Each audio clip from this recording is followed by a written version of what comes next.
François Ruffin, député de la Somme, groupe La France Insoumise à l'Assemblée nationale. Bonjour François Ruffin. Bonjour. Ça va? Ça Vous va. allez bien? Le déconfinement, ça se passe bien? Tout va bien? Pour moi, tout va bien. Bon, et pour ma famille aussi. Donc, bon, c'est l'essentiel. Jeudi, nous connaîtrons la suite du déconfinement, la deuxième phase.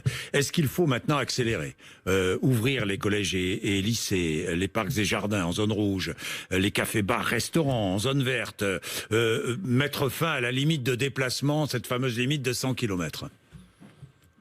En tout cas, moi, la logique qui aurait été la mienne pour le déconfinement, Oui. ça aurait été d'avoir une logique, non pas par les grandes institutions, c'est-à-dire par les écoles, par les transports, par qui supposent des déplacements de millions de personnes, mais d'avoir d'abord ce qui peut se passer dans les familles, auprès des amis. Et je pense que les lieux du lien, par exemple, comme les cafés, sont des lieux importants qu'il ne faut pas laisser Donc perdre. il faut ouvrir. Je dis pas il faut rouvrir, mais Ah bon? non, je dis pas il faut rouvrir de manière unilatérale, qu'on soit en zone rouge ou en zone verte et ainsi de suite. Mais moi, en tout cas, je pense que ce sont des lieux qu'il ne faut pas perdre. Et le lien est important. Le lien est l'essentiel de ce qu'il nous faut préserver. Mais même chose pour les collèges et lycées. Oui, bah maintenant, bon, j'ai mon gamin qui est au collège, donc pour l'instant, il est en zone rouge. On ne sait pas quand est-ce qu'il va rentrer. Il va peut-être rentrer au mois de juin. Il est en 6e. Oui. Bon. Maintenant, je vais vous dire, moi, c'est qu'est-ce qu'on va réserver à nos gosses, et y compris pour ce mois de juin, parce que quand on me dit qu'il va devoir porter le masque pendant toute la journée, qu'il y a un sens de déplacement dans les collèges, bon, je me dis merde, en tout cas, il faut pas qu'on s'habitue à ça. Il faut pas qu'on s'habitue, qu'on ait ça à offrir à nos gosses, et il faut que, pour la suite, on gère les choses autrement. N'est-il pas essentiel pour certains enfants, certains collégiens, certains lycéens, de retrouver le chemin de l'école? En tout cas, ce que je crains, moi... C'est ce que disent beaucoup de maires, de régions populaires, de communes populaires. J'entends, et c'est pour ça que j'étais trop mesuré sur, par exemple, le retour à l'école. Et ils m'ont mesuré en me disant qu'il y avait des nécessités. Maintenant, ce qu'on voit aussi, c'est que dans le retour à l'école, c'est parfois les gens qui étaient déjà les plus fragiles qui se retrouvent fragilisés, les plus isolés qui s'isolent. Pourquoi? Parce que cette crise du Covid a été gérée par la psychose. C'est-à-dire, un jour, on vous dit, restez chez vous, tout va bien, on a les masques, on a les tests, il n'y a pas de souci. Et le lendemain, c'est maintenant enfermez-vous, c'est plus possible de vivre, faites attention à tout. Donc comme il y a une montée dans l'angoisse, ceux qui étaient déjà angoissés, ils se sont retrouvés à être hyper éloignés. Et moi je pense que il faut les rattraper, les gamins sur le plan scolaire. Donc il faut aller les chercher. Il va falloir aller les chercher. Mais voilà, aller les chercher, il faut les faire revenir. Oui, il faut les faire revenir, mais il faut sans doute aller taper à leur porte. Je le vois dans ma circonscription. Il faut aller taper dans leur porte, il faut rediscuter avec les familles. Il faut décontracter ce qui a été un climat de psychose pendant 2 mois. Est-ce qu'il faut encourager la consommation, François Ruffin? Est-ce qu'aujourd'hui, compte tenu de la situation économique, il faut encourager la consommation? D'abord, la consommation, c'est pour qui et quoi. C'est-à-dire, encourager la consommation, il y a des ménages qui ont besoin de davantage consommer. Je veux dire que, y compris dans mon coin, il y a des familles qui sont dans grande difficulté, qui sont entraînées dans la difficulté par cette crise du Covid. Évidemment, il faut qu'ils puissent s'habiller, se loger, se nourrir, se vêtir, se déplacer, tout ça correctement. Maintenant, donc, qui on aide et pourquoi faire? Pourquoi faire? Moi, je pense que la consommation et la production, l'hyperconsommation et l'hyperproduction nous ont entraînés droit dans le mur écologique avant le Covid.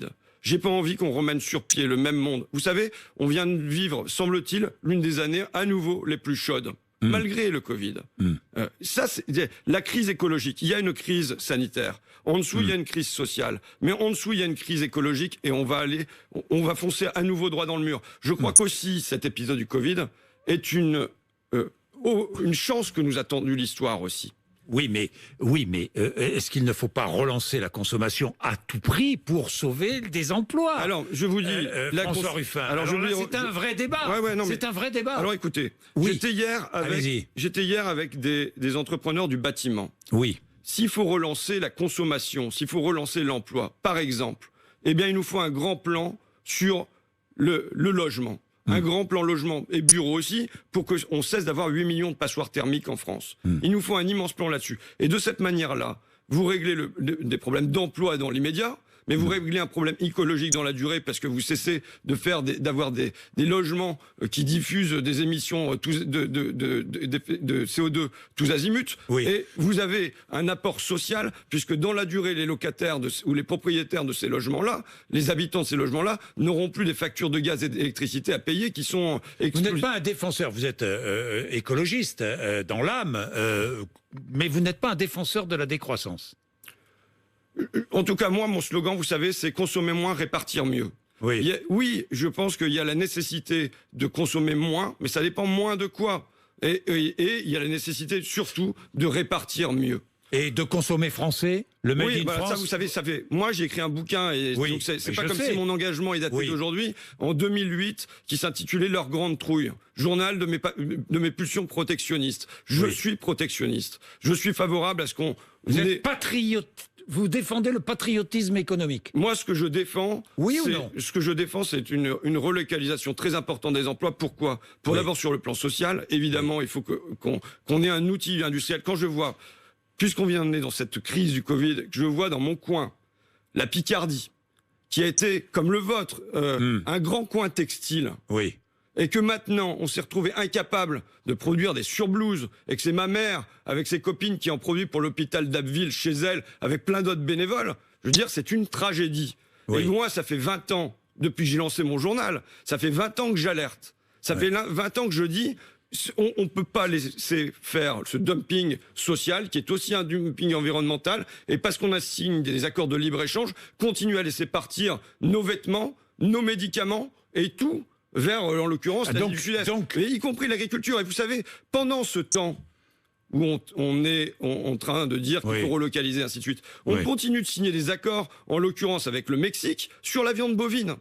Qu'est-ce qu'on veut ? Quelle agriculture on veut ? On veut une agriculture locale ou bien on veut une agriculture internationalisée où on exporte des carcasses de viande tous azimuts. Alors la relocalisation aujourd'hui est défendue par le Rassemblement national, par une partie des Républicains, par les Verts, par la France insoumise et maintenant par le gouvernement. C'est-à-dire tout le monde est d'accord, quoi. Vous savez, quand j'ai écrit mon bouquin il y a une dizaine d'années, tout le monde était déjà d'accord sur la relocalisation. Oui. Non, le problème c'est pas la relocalisation, c'est comment on l'a fait cette relocalisation. Oui. Et si je dis moi, et je le disais déjà il y a 12 ans, je le disais avant Marine Le Pen, si je dis qu'il faut des quotas d'importation, qu'il faut des taxes frontières, qu'il faut des barrières douanières, oui, il faut des outils de régulation à nos frontières. Mais il faut aussi de la mondialisation. On l'a vu à l'occasion de cette crise sanitaire.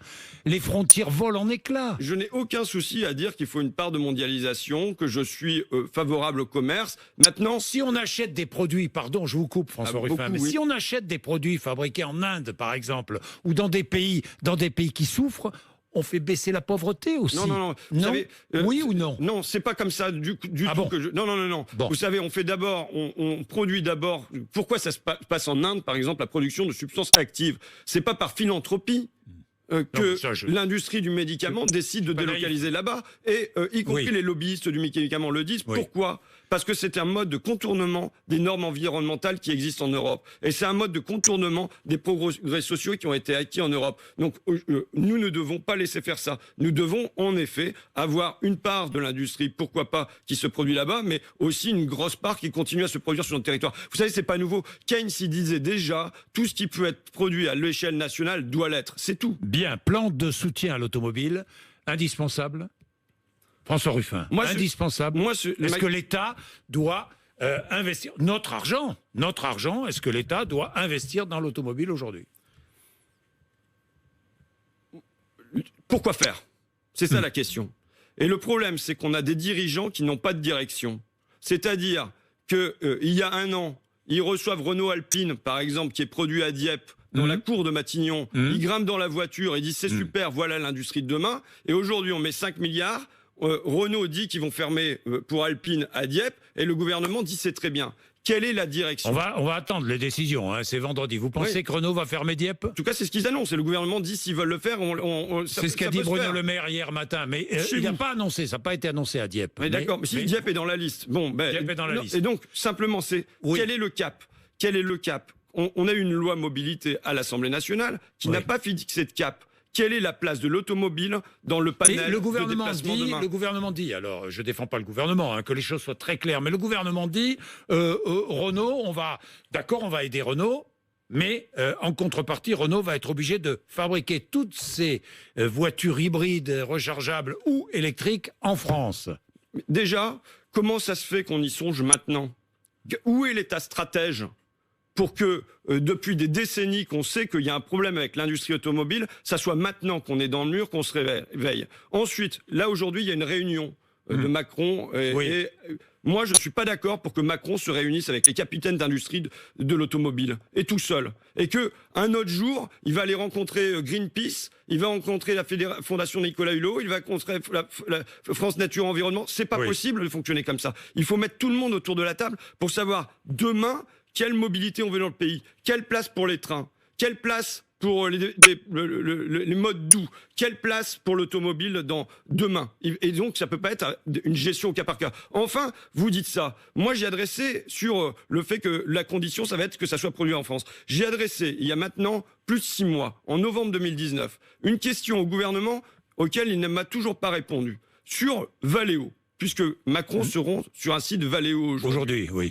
J'ai demandé comment ça se fait que l'usine d'Amiens avait un grand centre de recherche et développement qui a inventé des tas de trucs, je peux vous les citer, mais il y a des tas de trucs qui ont été inventés, il y a le clutch assistant, le pendule, le volant flexible, et tout ça part en Corée pour être produit, à Mondovi en Italie, ou part en Turquie. Alors que, juste en face, à Amiens, vous avez un centre de production, donc on a un centre de recherche, et les inventions sont produites à l'autre bout du monde. Est-ce que la production ne coûte pas trop cher en France? C'est le vieux débat, François Ruffin. Si on fonctionne... Les charges sociales, oui, non. Si on fonctionne comme ça, jamais on sera compétitif avec la Corée, jamais on sera compétitif avec la Slovaquie. Est-ce qu'il faut aller jusqu'à nationaliser une partie de Renault?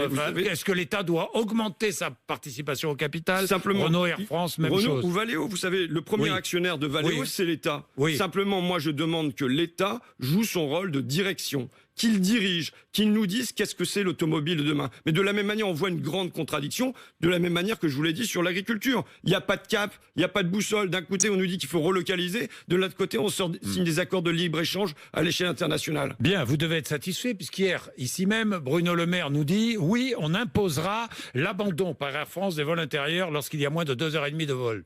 Ça vous a satisfait ou pas? Écoutez, c'est du vernis, et vernis, je l'écris V-E-R-T, trait d'union NIS, c'est-à-dire que ça concerne 3 lignes sur toute la France. Si on veut nous faire croire que le grand changement écologique demain, c'est qu'il y a 3 lignes intérieures d'Air France qui vont être supprimées, c'est du bidon, d'accord? Et moi, je le dis avec un sentiment de tragédie, parce que la grande question, c'est quel monde je vais laisser à mes enfants? Voilà ma question. Et je suis convaincu qu'on risque de leur laisser un monde terrifiant, et je souhaite l'éviter. Bien, François Ruffin, vous avez vu ces rencontres, ces coups de téléphone d'Emmanuel Macron, je ne sais pas moi, à beaucoup, il ne vous a pas appelé. Non, il ne m'a pas appelé. Mais vous savez, vous savez, monsieur Bourdin, je vous dis la vérité, je ne viens pas pour parler de ça, je viens pour parler des femmes de ménage. Vous savez. Alors, parlez-moi des femmes. Non, mais je sais que vous allez déposer une proposition de loi. Je le sais. Il y a des choses sur lesquelles je suis engagé dans ma conscience et dans mon ventre. Je vous parlerai des présidentielles, mais les femmes de ménage qui vont être prioritaires. Allez-y. Allez-y. J'ai là, ça naît d'une rencontre, un coup de fil qui m'est passé dans ma circonscription par Géraldine qui me dit, voilà, moi j'interviens à l'hôpital d'Amiens pour un sous-traitant honnête, et est-ce que je vais toucher la prime Covid? Et a priori, elle me dit non, je vais pas la toucher parce que je suis pas salarié de l'hôpital. Mais par ailleurs, elle me raconte comment elle travaille. Elle se lève à 5h du matin, elle prend 2 bus, elle intervient sur un premier chantier à 6h, entre 6h et 9h, elle reprend 2 bus pour revenir chez elle, et ensuite elle retourne travailler entre 16h et 19h. C'est le quotidien de millions de personnes dans ce pays qui ont nettoyé le micro ce matin, qui ont nettoyé les tables pour qu'on puisse parler, et ainsi de suite. Est-ce que c'est normal et qui gagnent moins du SMIC. Parce qu'elles ne font pas les heures. J'ai là les salaires des personnes de l'Assemblée nationale. Donc où un député touche 5 800 € par mois quand même.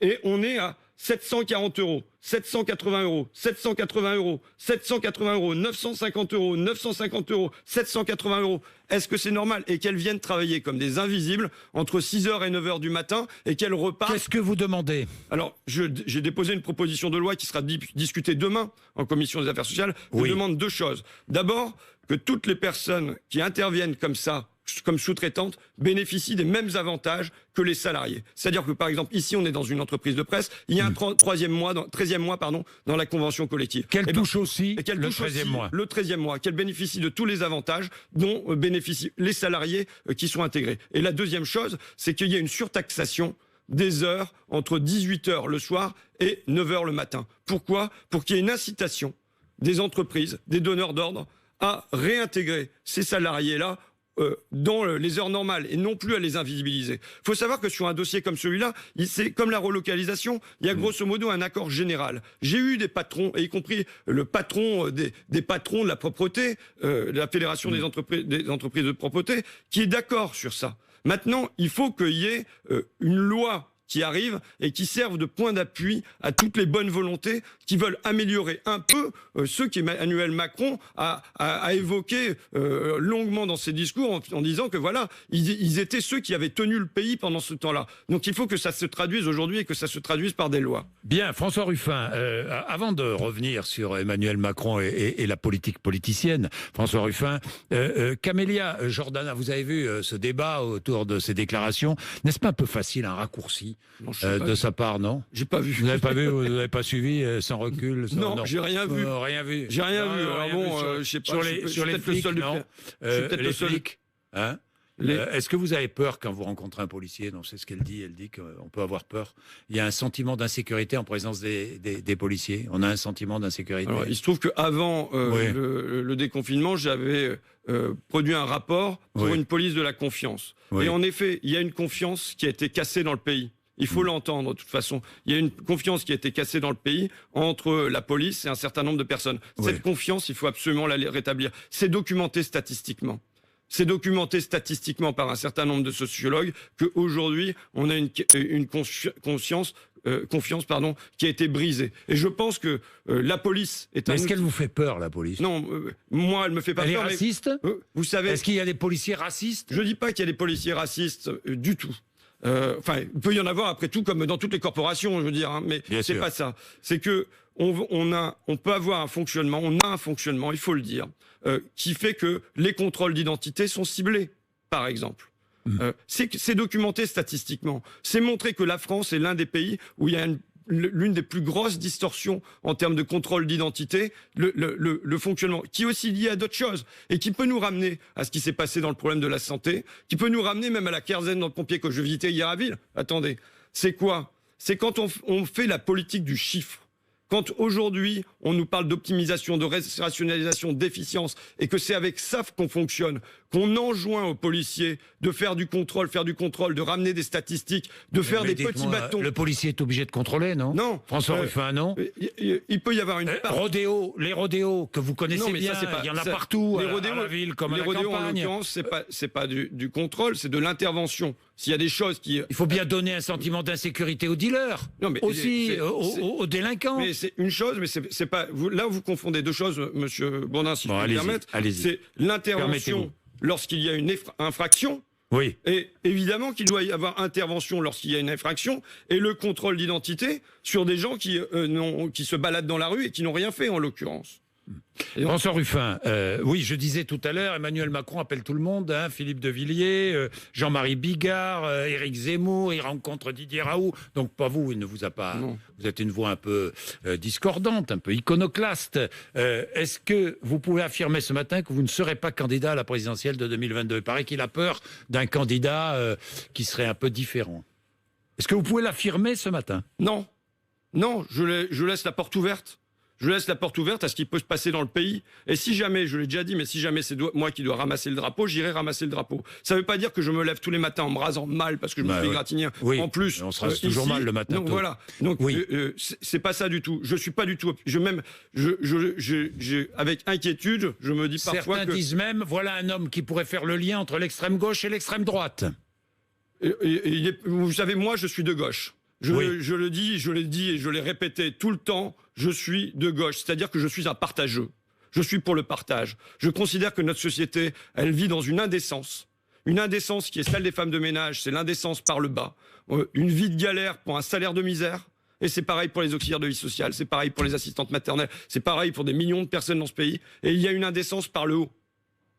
Oui, quand il y a des milliards qui sont gagnés, y compris pendant la crise, il y a une indécence et ce sont les nouveaux seigneurs et ils sont servis.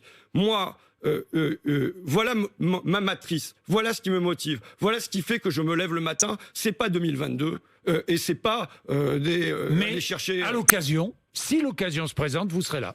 Si jamais il y a nécessité, si jamais le drapeau est à terre et qu'il faut le ramasser et que pour le partage, eh bien, je dois être l'une des personnes qui... Maintenant, moi, mon objectif, c'est juste, et franchement, je pense pas être aujourd'hui l'homme de ça, mais c'est pas grave. Mais moi, mon objectif, c'est d'ouvrir un chemin d'espérance entre l'extrême droite et l'extrême argent.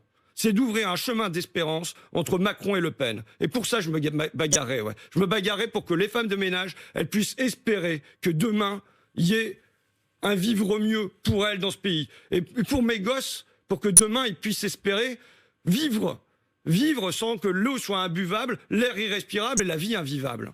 Merci François Ruffin, 8h54. Vous êtes sur RMC et BFM TV. Merci d'être là tous les matins. Merci à vous, M. Bourdin.